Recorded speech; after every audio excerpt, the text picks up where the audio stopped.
The only thing I can really say about that, because as you know, what happens in Vegas stays in Vegas. It was a combination of Fear and Loathing in Las Vegas with what is that movie called? The Hangover 1, 2, and 3, as well as Very Bad Things. Created live on Fireside. And this is the Football Examiner. Today I'm going to be sharing my very first football experience at a football game. I've been a long life fan of the game. I barely went a couple weeks ago to the 49ers Raiders game. I'm going to be letting you know about the stadium, how it all went. I got a surprise this morning in my email. I got an email from DraftKings and they dropped me a brand new starter pack, which includes 7 cards. So I figured I would open them here so you guys could follow along on the Reignmakers football journey that I'm doing this season. Second year doing it. So on this show, what I'll be doing is covering my take on football stories, different things that I hear analysts always talk about on, let's say, ESPN or Fox, and that I disagree in. Now with this fireside, this is the new media, as I forget his name right now from Golden State Draymond Green likes to say all the time. I'm a former Las Vegas bookie, and I have been playing fantasy football for over 25 years. Working in Vegas definitely helped me with that. So I'll be doing picks, but I'm a Niner fan, so I'll be covering more Niners than anything. In order to go to the 49er game and the Raiders, I went with my couple friends and then my friend's son. And I live in California, so of course that meant a road trip. And the only thing I can really say about that, because as you know, what happens in Vegas stays in Vegas, was a combination of Fear and Loathing in Las Vegas with, let's see, what is that movie called? The Hangover 1, 2, and 3, as well as Very Bad Things. Besides that, all I can share is there was some gluttony done the first night at the buffet. Got some bets in as well, which I'll share on a future show. But yes, I got some bets in as well. When I went to the stadium, I was a little bit worried as well because Raider fan kind of has this, they have this stigma, which some of it is valid and some of it isn't. And I was a little bit worried about that. But there's a couple of things that I realized on my way to the Raider game and everything else because my friends kept telling me what jersey I'm going to wear. And one is, if you don't know, I have another show called Athletic Definition, and it's all about fitness because I'm a big workout guy. And I realized I don't have anything football to wear anymore. I used to. I always had the jerseys and the shirts and everything all the time of the teams. But to be honest with you, ever since I seen the movie Bronx Tale with Collagel about Mickey Mantle, I just don't feel the same way about sports. Don't get me wrong, I love it. Fitness and sports, it's a huge part of my life, but I just don't. I was like, oh, I don't really have nothing to wear. So I didn't wear anything Niner.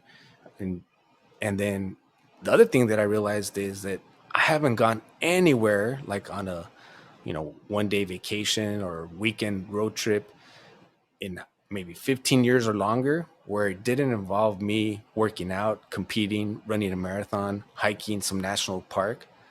This is the first trip that I've done where I haven't done something active. So it was a whole different type of a trip. Vegas is always Vegas, good time.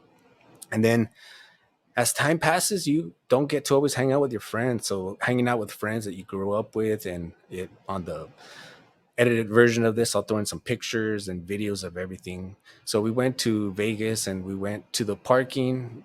Parking isn't too bad right now. I think we paid $60. Saw some for $40. Just kind of depends where you want to go, like how much you want to pay. And keep in mind this is preseason, and it wasn't the most, I would say, it didn't look very well organized compared to some of the other stadiums that I've gone to. It was kind of but it wasn't so much where you couldn't. And of course, keep in mind we did show up early, so maybe that also helped as well. And then I thought Raider fan would be rude or something, and but no, overall, no problems. I didn't see any fights. They do stop selling beer at around the third quarter, probably in the middle of the third quarter. That definitely helps. The stadium is a pretty intimate stadium. It's about 65,000. So I think it's about maybe the third smallest NFL as far as capacity seating out of all the stadiums. The first one is Soldier Field. That one has the smallest capacity, but it's also one of the older ones. So this one is very modern. I remember when they were building it. Inside, it's air conditioned. Of course, it's indoor. The weather out there is too extreme in the summertime or in the wintertime for them not to be covered.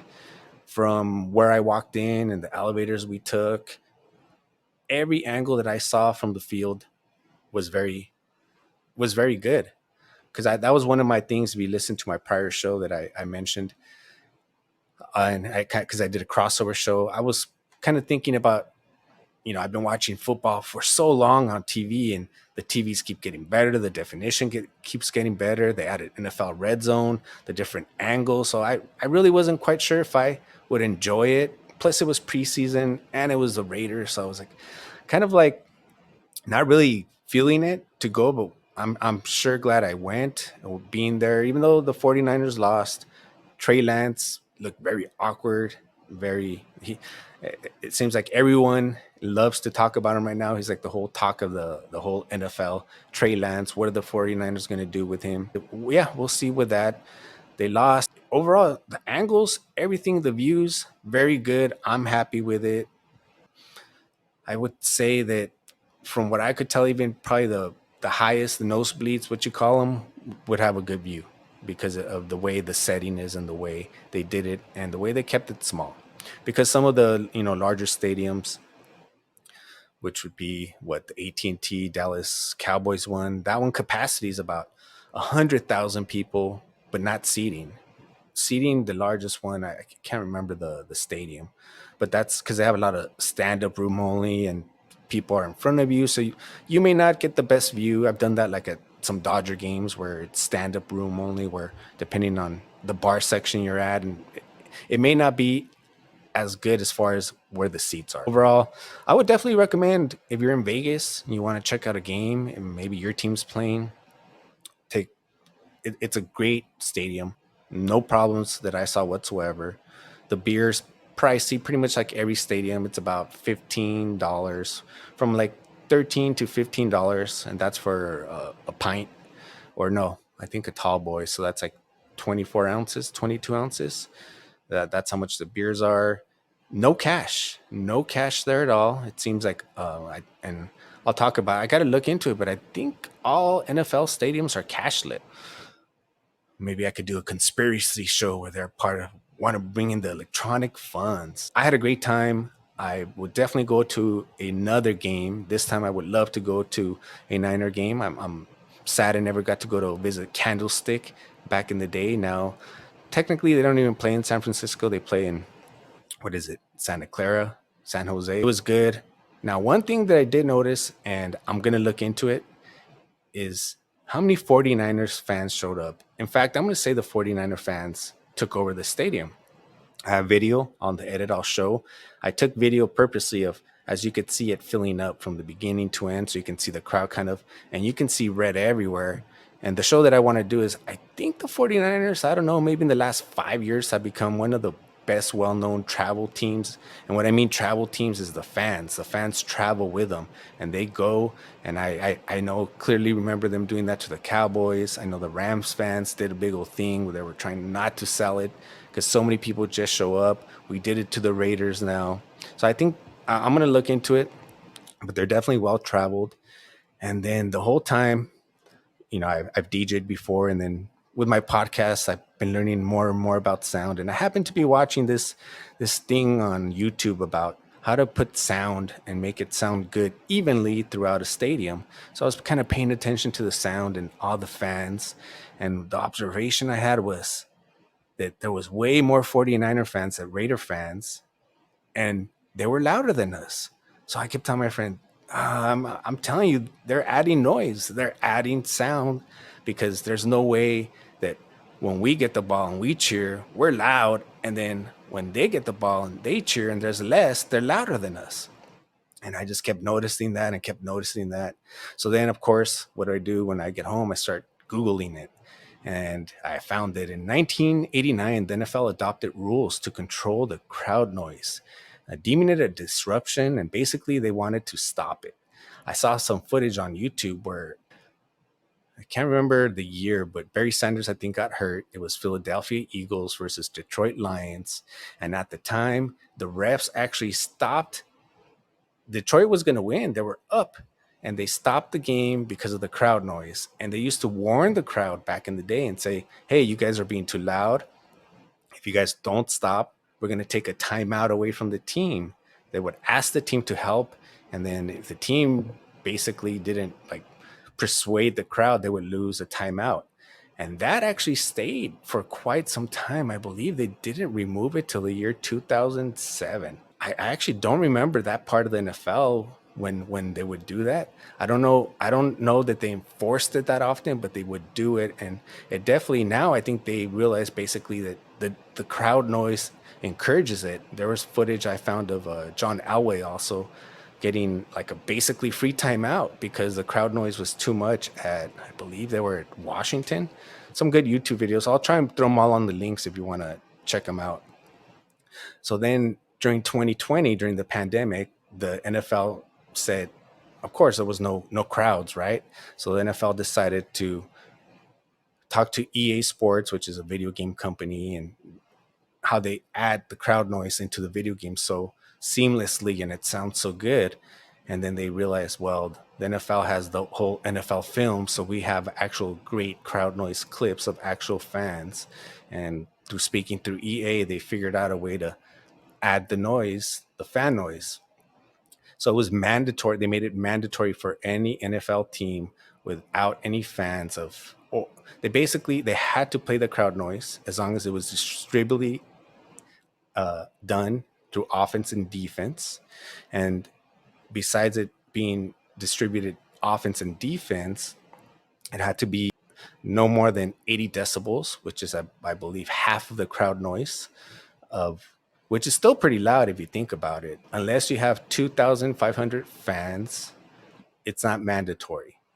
But from what I saw and what I heard, they were definitely using it during this game because I saw the Niner fans, and at the end, it was probably more Raider fans. Probably about the fourth quarter. I know some Niner fans left.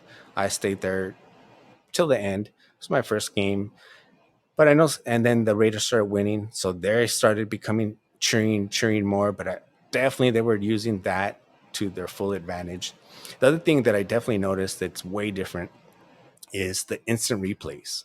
The instant replays are fast on TV, and the instant replays on the crowd, if you can tell that that play should be going to your team, they take forever to show the replay because, of course, the crowd reaction will sway the refs, possibly, or someone in the front office to call the refs and say, hey, you guys need to review that play. It took forever to do that to show the replays. I thought that was a not as cool, but I understand why they did it. If it happened to be something beneficial for them or a Raider highlight, the replay was up there quickly. As I mentioned, I got a surprise today from Reignmakers. I've been playing this is the second year they brought it out. It's NFT basically. So it's basically like digital cards. And I don't play their fantasy football, and I kind of think maybe the people that do play their fantasy football, I know it's different than the traditional, but from my understanding, you pay for it once, you pay for your players, and that's it. I don't know if you get to carry over. With this, the cards that I bought last year, the players, I get to use them this year. So it's kind of like fantasy. You get to start a quarterback, a receiver, a running back, and they have different ones. Like if you want to do a deep draft, speaking of drafts, anyone have their fantasy football coming up? I know I do, September 4th. Looking forward to it. As I mentioned, I've been doing it so long that we used to mail it to each other. The day after, the commish would type up the report and mail it to everybody. Pre internet, we'd have to wait for the newspaper and count the stats to see who won. I'm telling you, it's been so long I've been doing it. Enjoy it. I've been doing it with the same guys for like at least 25 years, looking to bring some of them on throughout the season during the show. Some of them actually are known handicappers in the horse racing world that I play with. They so we'll see. I'll be bringing on different people. I see a lot of people in the audience today, so I encourage audience participation. We'll be talking football as well. who's your team, why do you like it, everything like that throughout the whole season. So let's get to it. Let's get to the pack opening. I am going to be so the only thing you're not going to see is this morning, and I do have my iPad open here so that my Twitch people, if you would drop a comment, I could actually see it. I'm trying to pay attention more to you, my Twitch people out there. I appreciate you. So this morning I got, like I mentioned, from Reignmakers, they gave me the option to pick from 7 quarterbacks. No, hold on. Yeah. Well, these are the quarterbacks I got to choose from, and the rest, I don't know. They just automatically give it to me. So it was Herbert from San Diego. I mean, San Diego. So used to that. Chargers, Los Angeles. Jackson from Baltimore. Fields from Chicago. Trevor Lawrence from Jacksonville. Joe Burrow, Cincinnati, and Matt Stafford. Out of all those players, I went with Joe Burrow. I just think he's really going to have a good year. I think, he's never really had that protection. I think he's due. So let's do the pack opening of the starter pack. All right. So I got Joe Burrow. I got, even with my glasses and the glare, it's kind of hard to see. I got DeAndre Hopkins. I like. Let's see. I got Travis. I can't see Junior, running back, and then let's see, Terry McLaurin, wide receiver, Kyle Pitts, and the last one is Bubba Baker, defensive end, and Kyle Pitts is tight end. I have so many tight ends. I'll definitely be looking to get rid of some tight ends. Let's see what happens when you. Oh, it says enter a free fantasy contest. So I got 7 cards. Oh, okay. So I'll allow. This is where if you start playing this, as I mentioned, you could either just buy a pack. I didn't mention it on this show, but you can look at past shows that I've done. And if you just buy a pack, you may get enough players, but let's say you don't have enough for a wide receiver. You could just buy them individually, or you could specifically, and then they have deeper. I don't know if it's out yet. Let's see. My contest. So when it's ready, you can go into the lobby, and then this is where you can let's view the upcoming football games. And then if you want to do featured, it's the ones that they have like special bonuses depending on the type of card you have. They have they tell you up here how what type of tier it is, core, rare. So that's the value of your card. And then this right here is a requirement. This is telling you how many players. When you have a deep roster, you got to have a defense, you have to have a kicker. On something like this one, you don't. You have to have five uh 5 players total. So you kind of just read the rules for each one. Most of them you could win money. If you think you're going to become rich off gambling, it's a bad idea. I do this for fun, pure entertainment. If you do have any issues, please, there's treatment you can seek out there.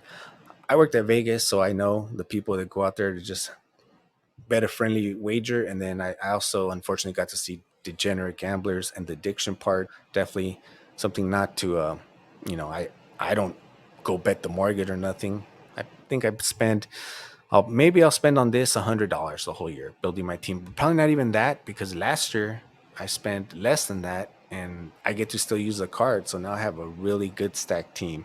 But this is where I was mentioning QBs, running backs, and then a flex player. So if you have a player that fits in there, you could just drop them in there. If no one's eligible, then you can buy them. Pretty much the way you set up your team. I'll be doing some shows, especially just on this, and then I will be doing some as well on fantasy football. I love fantasy football. As I mentioned, I've been playing it for so long. There's some, I'm going to call you guys geeks. Some of you guys are really, really nerds when it comes to fantasy football. Some of you guys are drafting head coaches. I'm like, how do you put any sort of point spread on a coach, or any sort of, like, what is the coach actually doing?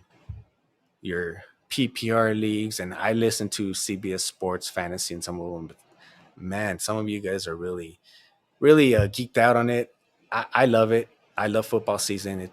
It's a certain type of fan, but at the same time, I realize how you know on that from I could stand back and look at and be like, oh, this person's obsessed, or what a nerd, such a fantasy football nerd.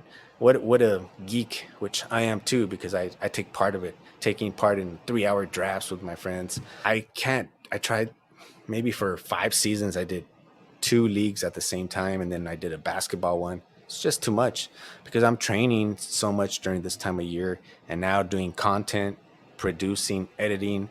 But I definitely wanted to come out here and just share everybody with my first football experience. Overall, I thought Raider fan was going to be worse. So many, I mean, I know so many Raider fans, but just I know back in the day, Oakland, different, and then also the type of team it was and everything, and the era too, just depending on when you go. But I had a great time. I had no problems. Everybody was good. The Niner fans were good. The Raider fans were good. The whole stadium was nice. Great view. I would definitely go back to that. Maybe even for a concert or anything else that they have going on there. It's a nice venue, and as I mentioned, it's not too big as far as seating, 65,000. So it's intimate all the way around from what I saw. No cash. So remember to take your debit card, credit card that you want to spend. So be sure to follow me on Fireside. I'll be giving you my picks of who I think is going to be winning week 1. And maybe I'll do some predictions as far as like the AFC, NFC, Super Bowl. We'll see. I'm also looking for participation. So if anybody wants to let me know who your team is, who you think is going to win the Super Bowl, any sort of prediction, feel free to go to Instagram, the Football Examiner, and leave me a voice note, and I will be playing them on that show. So thank you everybody for joining. I hope you enjoyed this first official episode of the Football Examiner, where I'll be talking fantasy football. I'll be talking Rainmaker NFT fantasy football. I'll be talking about hopefully future games I get to go to this season as well. And actually, I haven't gone to SoFi, so it'd be nice to go to that stadium. It's one of the newer ones as well, if not the newest. So it'd be nice to go visit that one right here in my own home. And then besides that, pretty much football. So thank you, everybody, for joining. Till next time, I'm out.